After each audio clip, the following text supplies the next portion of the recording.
Good morning to everyone. Today we will study about the first chapter of chemistry, that is some basic concept of chemistry. Now, आपने tenth में थोड़ा बहुत तो idea आपको लग गया होगा, टेंथ में आपने पढ़ाई की होगी कुछ सब्जेक्ट्स को लेके, लेकिन जब हम 11th में आते हैं तो 11th में हम साइंस नहीं बोलते हैं उसको, हम एक पर्टिकुलर सब्जेक्ट के हिसाब से साइंस को डिवाइड कर देते हैं। जैसे कि आप जैसे 11th में आते हो तो आपको फिज़िक्स, केमिस्ट्री, बायोलॉजी सब अलग अलग डिफरेंट पार्ट्स में देखने को मिलते हैं। अब केमिस्ट्री हो, बायो हो या तो फिज़िक्स हो, सारे सब्जेक्ट आपस में एक दूसरे से लिंक होते हैं। अब बेसिक कॉन्सेप्ट में केमिस्ट्री के इस चैप्टर में आपको कुछ ऐसे ऐसे टॉपिक्स होते हैं, आपको रिमाइंड करने पड़ेंगे। उन टॉपिक्स में आपने जो बेसिक टेंथ में पढ़ा होगा उससे आप लिंक कर पाओगे और आगे फॉरवर्ड कर पाओगे उन चीज़ों को, और आपको हेल्प मिलेगी किस तरीके से आपको न्यूमेरिकल सॉल्व करने हैं और आगे प्रोसीड करना है। जिस तरीके से हम फिज़िक्स में यूनिट्स यूज़ करते हैं, मैथ्स में यूनिट यूज़ करते हैं, तो यूनिट का इम्पोर्टेंस क्या है। मान लेते हैं अगर मैं अपना हैंड यूज़ कर रही हूँ, ठीक है। अब इस हैंड का अब मेरा जो हैंड है या मेरे जो फिंगर्स हैं उनकी लेंथ ज़रूरी थोड़ा ना हो कि आपसे मैच करती हो। अब मैं मेजरमेंट लूँगी किसी भी चीज़ का तो आपका मेजरमेंट अलग होगा, मेरा मेजरमेंट अलग होगा, डिफरेंट होता है। अब आपका आंसर सेम आए मेरे आंसर से, तो इसलिए इट्स वेरी इम्पॉर्टेंट कि हम एक ऐसी कॉमन यूनिट यूज़ करें जो आपके लिए भी सेम हो, मेरे लिए भी सेम हो। तो केमिस्ट्री में भी हम कुछ ऐसे यूनिट्स को यूज़ करेंगे जिसकी वजह से आपका जो आंसर है वो मेरे आंसर से मैच करेगा। और जो एरर आते हैं केमिस्ट्री में, इट इज़ बिकॉज कि आपके कैलकुलेशन या आपके मैथमेटिक्स, जिस तरह से आपके कैलकुलेशंस आप कैरिड आउट करते हो वो सही नहीं है। तो आपको प्रॉपर मैथ्स के कैलकुलेशंस, टेबल्स भी आने चाहिए। मल्टीप्लिकेशन, डिवीजन अच्छे से थरो होने चाहिए आपको। अब इस बेसिक कॉन्सेप्ट ऑफ केमिस्ट्री के चैप्टर में हम पहले देखेंगे इम्पोर्टेंस क्या है केमिस्ट्री का।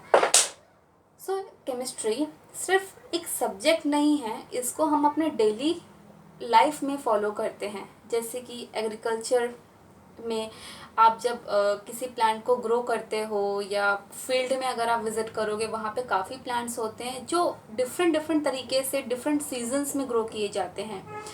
तो जो फार्मर्स होते हैं वो पहले उनकी सॉइल चेक करते हैं कि उसका पीएच क्या है। अगर पीएच एसिडिक है, बेसिक है। अब इससे फ़र्क क्या पड़ता है कि अगर आपकी सॉइल थोड़ी सी एसिडिक नहीं रहेगी तो जो फ्लावर्स, ब्लूमिंग फ्लावर्स आते हैं, ब्लॉसम्स होते हैं, वो जो कलियां होती हैं फ्लावर्स की वो खिल जाती हैं। अब फ्लावर्स इतने ब्राइट कलर, इतने अच्छे से ओपन होके क्यों खिल जाते हैं? इसका मेन रीज़न यही होता है कि उस फार्मर ने सबसे पहले उसका पीएच चेक किया, तो उसकी कुछ वैल्यूज़ रही होंगी, तो उससे वो प्रिडिक्ट कर सकता है कि वो किस तरीके से पीएच रखे सॉइल का, जिससे उसका प्लांट प्रॉपर ग्रो हो और फ्लावर्स आए उन पे। अब मेडिसिन में डॉक्टर चेक करता है कि आपको क्या प्रॉब्लम है, तो उस हिसाब से आपको मेडिसिन प्रिस्क्राइब करता है। आपकी बॉडी के अंदर कुछ मेटाबॉलिज्म रिएक्शंस भी होते हैं, मेटाबॉलिक रिएक्शंस भी होते हैं। रेस्पिरेशन हो गया, कभी कभी आपको पेन शुरू हो जाता है आपके लाइक मसल्स वगैरह में, ठीक है। ये इसलिए होता है क्योंकि आपकी बॉडी को प्रॉपर अमाउंट में ऑक्सीजन नहीं मिल पाती है। अब अगर बॉडी को प्रॉपर अमाउंट में ऑक्सीजन नहीं मिल पाती है तो ब्रेक डाउन भी प्रॉपर नहीं होगा बॉडी के अंदर। अब जब ब्रेक डाउन नहीं होगा तो जो फूड आपने कंज्यूम किया है वो एज इट इज़ आपकी बॉडी में डिपॉजिट होता रहेगा और बॉडी को प्रॉपर अमाउंट में एनर्जी नहीं मिल पाएगी। अब क्या होता है, हम ऑक्सीजन लेते हैं, CO2 रिलीज़ करते हैं। जैसे ही बॉडी में ऑक्सीजन गया वो आपके फूड के साथ कंबाइन होता है और एनर्जी को रिलीज़ करता है।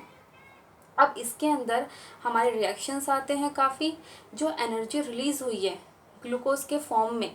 अब उसके लिए भी हम क्या करते हैं, we are studying our body parts and the functions of organs, लेकिन उन फंक्शंस को हम किस तरीके से रिएक्शंस के साथ लिंक करते हैं वो काफ़ी इम्पॉर्टेंट रोल प्ले करते हैं as an part of chemistry. इस तरीके से केमिस्ट्री काफ़ी इम्पॉर्टेंट रोल अपना प्ले करता है। अब नेक्स्ट आप देखोगे फिजिक्स में, अभी DRDO में, what is DRDO? I think many of you have heard about it. नहीं सुना है तो डिफेंस रिसर्च डेवलपमेंट ऑर्गेनाइजेशन। सो DRDO क्या कर रहा है, अभी बहुत सारी मिसाइल्स लॉन्च कर रहा है, जैसे उसने शौर्य मिसाइल लॉन्च किया है। अब ये क्या है, एक तरह की सुपरसोनिक मिसाइल्स हैं। अब मिसाइल्स के रिएक्शंस कैसे होने चाहिए कि जिस तरीके से उसका फंक्शन प्रॉपर हो, हमें कितने डिस्टेंस तक वो ट्रैवल करेगा और किस तरीके से उसकी इंटेंसिटी वर्कआउट करेगी। तो ये सारे जो कैलकुलेशंस होते हैं, किस तरीके से केमिस्ट्री उसमें अपना इम्पॉर्टेंट रोल प्ले करता है, ये सब मैटर करता है। तो आप देखोगे इंजीनियरिंग में, मेडिसिन में, एग्रीकल्चर में, ओके, इन सब पार्ट में आप केमिस्ट्री का यूज़ कर सकते हैं। तो ये तो हो गया इम्पोर्टेंस ऑफ केमिस्ट्री। अब नेक्स्ट आते हैं नेचर ऑफ केमिस्ट्री में। केमिस्ट्री, आप जब केमिस्ट्री पढ़ोगे आगे और फॉरवर्ड करोगे चैप्टर्स के साथ, तो आप देखोगे केमिस्ट्री को डिफरेंट डिफरेंट पार्ट्स में डिवाइड किया जाता है, उसकी डिफरेंट ब्रांचेस होती हैं। Organic chemistry, inorganic chemistry, analytical chemistry, biological chemistry, and there is one more branch of chemistry, that is physical chemistry. Now organic chemistry, organic chemistry, आप जैसे organic सुनते हो, ऑर्गेनिक आपके माइंड में आता होगा अच्छा बायोलॉजिकल रिएक्शंस या related with biological conditions, situations. तो ऑर्गेनिक बेसिकली डील करता है आपके रिएक्शंस के साथ। रिएक्शंस सबसे ज़्यादा कौन सा कंपाउंड्स होते हैं जो रिएक्शंस को कैरिड आउट करते हैं, that is carbon and hydrogen. और बाकी जो मॉलिक्यूल्स होते हैं वो फंक्शनल फॉर्म में, अगर आपने फंक्शनल ग्रुप्स आपको याद होंगे अपने 10th स्टैंडर्ड में पढ़े थे, तो उनसे वो चीज़ें आपस में लिंक हो जाती हैं। तो इसे बोलते हैं organic chemistry. Next is inorganic. Inorganic में आपने 10th स्टैंडर्ड में आपने वैलेंसी कैलकुलेट की होगी। आपने देखा होगा कि कोई भी जब कोई एलिमेंट या कंपाउंड फॉर्म करता है तो वो पहले ये चेक करता है क्या मैं स्टेबल हूँ इसके साथ। अगर वो स्टेबल नहीं होगा, सपोज एग्जांपल लेते हैं वाटर मॉलिक्यूल का, अगर हाइड्रोजन H2O है, ये पूरा कंपाउंड H2O है, अगर हाइड्रोजन स्टेबल नहीं होता कंपाउंड फॉर्म करने के लिए ऑक्सीजन के साथ, तो वो कैसे अपना एक कंपाउंड फॉर्म कर पाता या वाटर मॉलिक्यूल फॉर्म कर पाता। वो इसीलिए फॉर्म कर पाया क्योंकि उसने जो अपना मॉलिक्यूल बनाया है, वाटर मॉलिक्यूल, वो स्टेबल है, वो एग्जिस्ट कर सकता है, इसीलिए उसने उस तरह का कंपाउंड फॉर्म किया। तो इनऑर्गेनिक में हम वैलेंसीज को चेक करते हैं, बॉन्ड फॉर्मेशन को चेक करते हैं। आपने VSPR थ्योरीज पढ़ी होंगी, ठीक है, अगर आपको थोड़ा बहुत हिंट होगा तो। हम यही सब इसमें ऑर्गेनिक में चेक करते हैं। फिजिकल में, अब फिजिकल में क्या होता है, टेम्परेचर, प्रेशर कंडीशंस हो गई आपकी, कितना वॉल्यूम लेना है हमें, वॉल्यूम का इम्पैक्ट क्या होता है, कितने वॉल्यूम, कितना अमाउंट ऑफ वॉल्यूम हम ले रहे हैं किसी सब्सटेंस को, कोई रिएक्शन हो रहा है। आपने देखा होगा कि काफ़ी रिएक्शंस ऐसे होते हैं जो रिवर्सिबल भी होते हैं, इरिवर्सिबल भी होते हैं, इक्विलिब्रियम स्टेट फॉर्म करते हैं। तो ये सब रिएक्शंस में आपने कितना टेम्परेचर, किस प्रेशर पे वो रिएक्शन कैरिड आउट हुआ है और उसकी फिजिकल कंडीशन कैसी है, गैस स्टेट में है, गैस में है, सॉलिड में है, लिक्विड स्टेट में है, उसे बोलते हैं हम फिजिकल। बेसिकली हम उसके फिजिकल लुक के बारे में चेकआउट करते हैं। Next is what, bio and analytical. Bio तो मैंने आपको पहले समझा दिया था, जैसे मेडिसिन में किस तरह से यूज़ होते हैं, किस तरह के रिएक्शंस वो कैरी आउट करते हैं। एनालिटिकल में क्या होता है, अगर सपोज मैंने कुछ मोल्स, कुछ ग्राम्स ऑफ कोई सब्सटेंस लिया है मेजर करके, मान लेते हैं मैंने 100 ग्राम ले लिया है या 200 ग्राम कोई सब्सटेंस लिया है। अब क्या होगा एनालिटिकल में, मैं कैलकुलेशन कर रही हूँ, जो भी मैं ग्राफ प्लॉट करूँगी, जो भी मैं रिएक्शंस कैरी आउट करूँगी, कितने मोल्स मैंने वो सब्सटेंस लिए हैं। मोल्स क्या है, मोल्स एक यूनिट है, एक कॉमन यूनिट होती है, जितने अमाउंट में वो सब्सटेंस लिया गया है उसको मोल्स के फॉर्म में मेजर करते हैं हम लोग।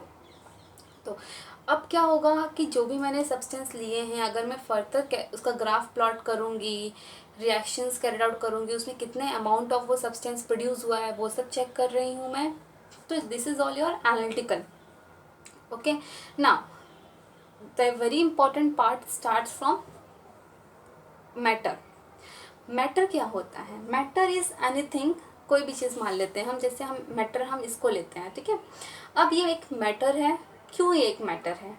क्योंकि इसका अपना एक शेप है, एक साइज़ है इसका, और अगर मैं इसको हैंड पे प्लेस करती हूँ तो मुझे पता है कि ये इतना ही स्पेस ऑक्यूपाई करेगा, उससे ज़्यादा तो ऑक्यूपाई नहीं करेगा।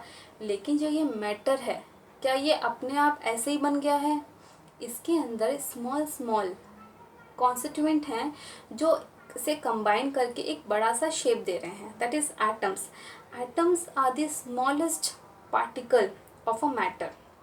अब मैटर को we can divide into two different parts, that is pure substances and mixtures.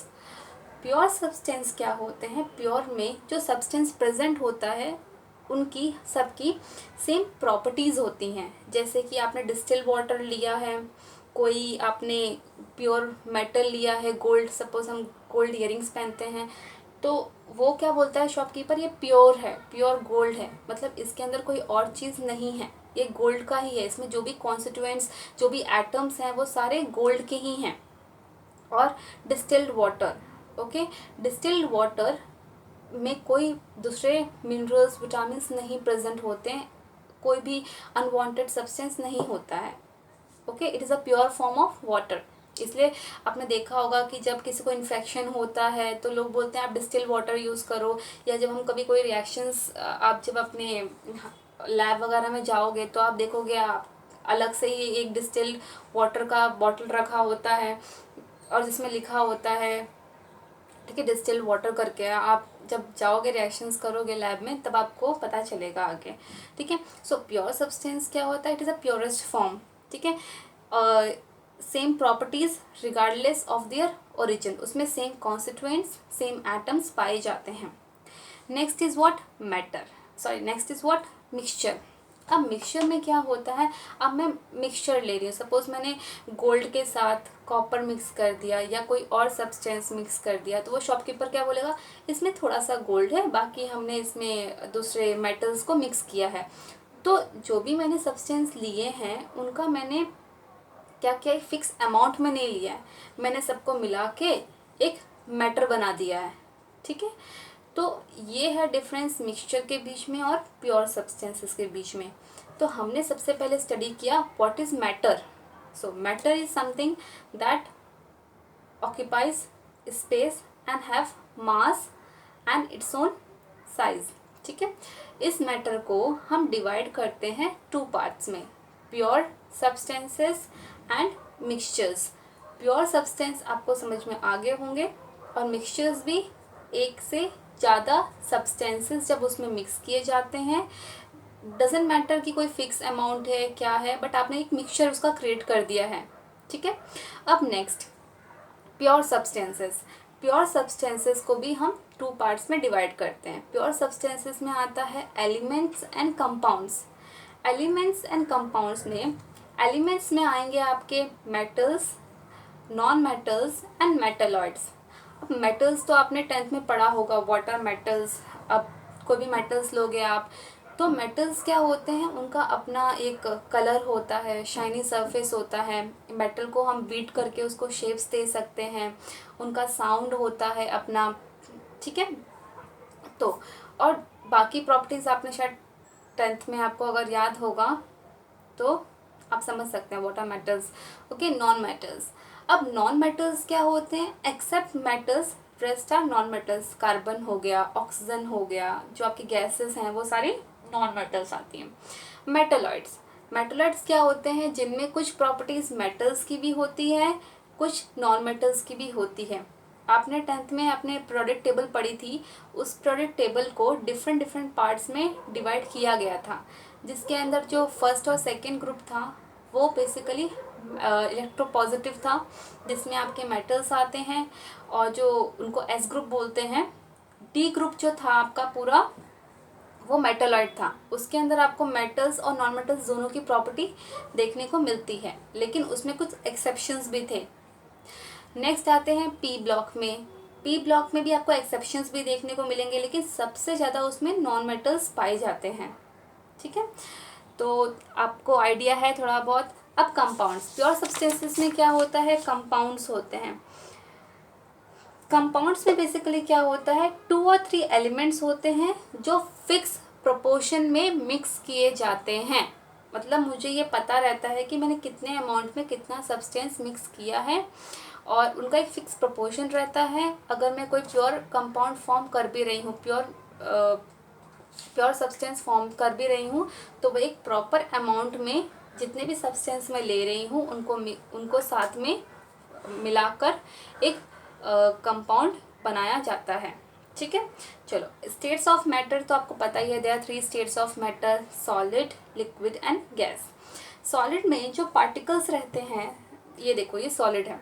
ये सॉलिड क्यों है, क्योंकि इसके जो भी पार्टिकल्स हैं वो सब टाइटली हेल्ड है एक दूसरे से, इसमें कोई स्पेस नहीं है। मैं अपना फिंगर इसके अंदर, मतलब अपने फिंगर से इसको, मतलब मैं अगर क्या करते हैं इसको तोड़ूंगी भी तो ये टूट जाएगी आसानी से। ठीक है, लेकिन ये बिखरेगी नहीं, इट वोंट बी फ्लोइंग।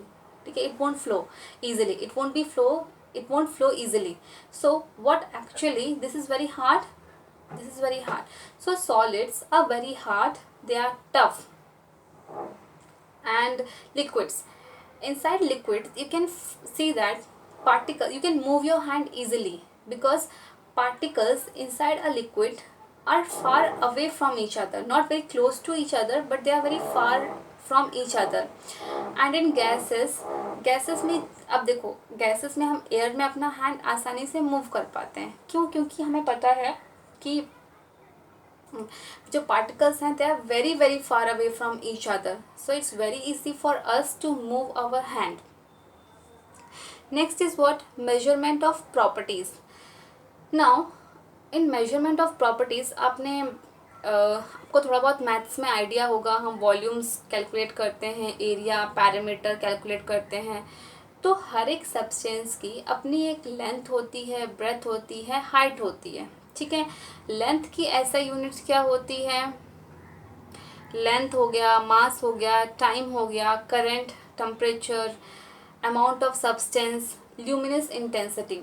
इन सब की अपनी अपनी, ये सारी क्या है, एक फिजिकल क्वांटिटी है. फिजिकल क्वांटिटी है, इनकी एक अपनी यूनिट होती है. जैसे लेंथ की यूनिट क्या होती है, मीटर. मास की क्या होती है, केजी. टाइम की क्या होती है, seconds. Current is ampere and temperature is kelvin and amount of substance. अब देखो, जब भी हम केमिस्ट्री में कोई भी सब्सटेंस लेते हैं तो उसका अपना एक अमाउंट होता है, जो आपके लिए भी कॉमन रहे, मेरे लिए भी कॉमन रहे मेजरमेंट के टाइम. तो मैं उसे बोलूँगी मैंने इतने moles of so and so substance लिया है, मैंने इतना मोल्स ऑफ गोल्ड लिया है, इतने मोल्स ऑफ आयरन लिया है. तो आपके दिमाग में क्लिक हो जाएगा कि अच्छा ये अमाउंट ऑफ सब्सटेंस की बात कर रहे हैं, जो इन्होंने इतने मोल में इसको लिया है मेजर करने के लिए. ठीक है, इंटेंसिटी. इंटेंसिटी का यूनिट क्या है, candela. Okay, now physical properties पे आते हैं. एक होता है केमिकल प्रॉपर्टीज, एक होता है फिजिकल प्रॉपर्टीज. केमिकल प्रॉपर्टीज में सब हम किसी भी सब्सटेंस का केमिकल रिएक्शंस चेक करते हैं कि वो सब्सटेंस का केमिकल रिएक्शन कैसा होगा. जैसे कि क्या वो एसिड के साथ रिएक्ट करेगा, बेस के साथ रिएक्ट करेगा, ऑक्सीजन के साथ रिएक्ट करेगा क्या, इस तरीके से. Next is what, physical properties. Physical properties में हम किसी भी सब्सटेंस का फिजिकल अपीयरेंस चेक करते हैं, क्या वो हार्ड है, क्या वो सॉफ्ट है. अब इस सब्सटेंस का फिजिकल प्रॉपर्टीज में आता है मास एंड वेट. अब क्या होता है, दो क्वांटिटीज बहुत इंपॉर्टेंट है, मास और वेट. इनके बीच में डिफरेंस पूछा जाता है, what is mass and what is weight. अब मास और वेट दोनों ही अलग अलग क्वांटिटीज, फिजिकल क्वांटिटीज हैं. अब मैंने कोई बलून लिया है, ठीक है, उस बलून में सपोज मान लेते हैं एक मैंने छोटा बलून लिया है, एक मैंने बहुत ही बिग साइज बलून लिया है. अब दोनों बलून में मैं एयर ब्लो कर रही हूँ. अब जो छोटा बलून होगा उसमें कम एयर ब्लो कर पाऊँगी, लेकिन जो बड़ा बलून होगा उसमें मैं ज़्यादा एयर ब्लो कर पाऊँगी. ऐसा क्यों हुआ? क्योंकि जो बलून था उसके अंदर का मास क्या है, ज़्यादा है। अब उसके अंदर का मास ज़्यादा है तो वो ज़्यादा एरिया ऑक्यूपाई कर पाएगा एयर से, ठीक है। लेकिन जो छोटा बलून है उसका जो साइज़ है वो छोटा है, तो उसका जो मास होगा वो भी कम रहेगा एज़ कम्पेयर टू बड़े बलून से, ठीक है। ये तो हो गया मैटर, ये तो हो गया सॉरी मास, ये हो गया मास। मास क्या है? It is actually the inside, जितना भी इनसाइड वॉल्यूम वो ऑक्यूपाई कर रहा है, कितना वो ऑक्यूपाई करेगा, कितना वो मास कैरीड आउट करेगा। हर एक सब्सटेंस का अपना अपना एक मास होता है कि उसके अंदर कितना मैटर जा सकता है या कितना मैटर वो कैरीड आउट कर सकता है, ठीक है। ये हो गया आपका मास।